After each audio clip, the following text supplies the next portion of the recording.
ముందు జై శ్రీరామ్ అని కామెంట్ పెట్టి ఈ వీడియోని కనీసం 5 మందికి షేర్ చేసిన తర్వాతనే ఈ వీడియోని చివరి వరకు చూడండి. ఎందుకంటే ప్రతి ఒక్కరి మొబైల్లో ఈ వీడియో ఖచ్చితంగా ప్లే కావాలి. ఎన్నో సంవత్సరాలుగా ఇలాంటి మన పురాతన కట్టడాలు ఇలాంటి దుస్థితిని ఎదుర్కొంటున్నా చూస్తూ కూడా పట్టించుకోకుండా నిద్రపోతున్న ప్రతి ఒక్కరు ఇక మేల్కోవాలి. ఇక ఇప్పటికే చాలా ఆలస్యమైంది. అందరూ ఇక మీ నడుం బిగించండి. ప్రతి రాష్ట్రంలో, ప్రతి జిల్లాలో, ప్రతి గ్రామంలో ఇలా మన పురాతన కట్టడాలు ఏవైనా ఇలాంటి దుస్థితిలో మీకు కనిపిస్తే ఇక వెంటనే వెళ్లి శుభ్రం చేయండి. అవి మళ్ళీ తిరిగి తమ పూర్వ వైభవం పొందేలా చేయండి. ఈ జనరేషన్ లో అందరూ నూతనంగా నిర్మించిన ఆలయాలకు మాత్రమే వెళ్ళడానికి ఎక్కువ ఆసక్తి చూపుతున్నారు. ఇలాంటి మన పురాతన కట్టడాలను అందరూ గాలికి వదిలేస్తున్నారు. ఇంకా కొత్త ఆలయాలను నిర్మించుకుంటూ వెళ్తున్నారు. నీ శరీరంలో అవయవాలన్నీ పాడైపోతున్నప్పుడు బయటికి కనపడుతున్న నీ శరీరాన్ని నువ్వు ఎంత అలంకరిస్తే ఏం లాభం? ఒకసారి మీ కళ్ళను పెద్దవిగా చేసి ఈ నిర్మాణాన్ని చూడండి. మళ్ళీ ఇలాంటి అద్భుతమైన కట్టడాలు నిర్మించడం మన వల్ల సాధ్యపడుతుందా అని కాసేపు ఆలోచించండి. మన సనాతన ధర్మం ఎంతో గొప్పదని చెప్పుకోవడానికి ఉన్న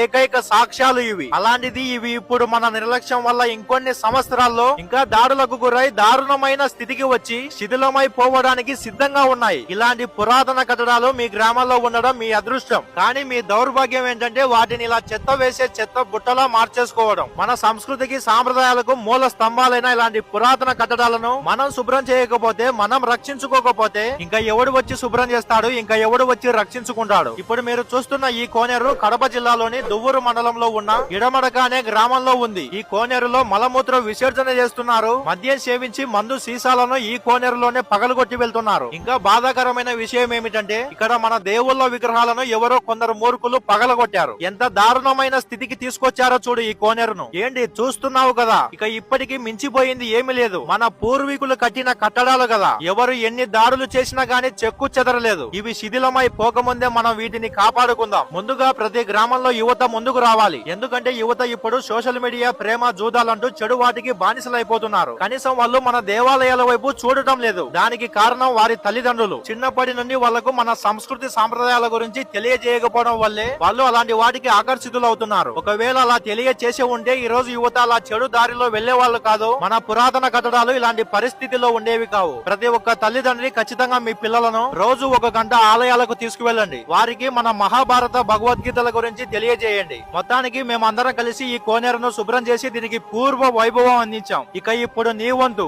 వెళ్లి శుభ్రం చేయి. ఈ కోనేరును శుభ్రం చేయడానికి వచ్చిన ప్రతి ఒక్కరికి భోజనాలు, నీళ్లు అందించిన ఇడమడక గ్రామస్తులకు మరియు ఎంతో దూరం నుండి ప్రయాణం చేసి మరి వచ్చి ఈ కోనేరును శుభ్రం చేసిన ప్రతి ఒక్కరికి హృదయపూర్వక ధన్యవాదాలు. జై శ్రీరామ్. భారత్ మాతాకి జై.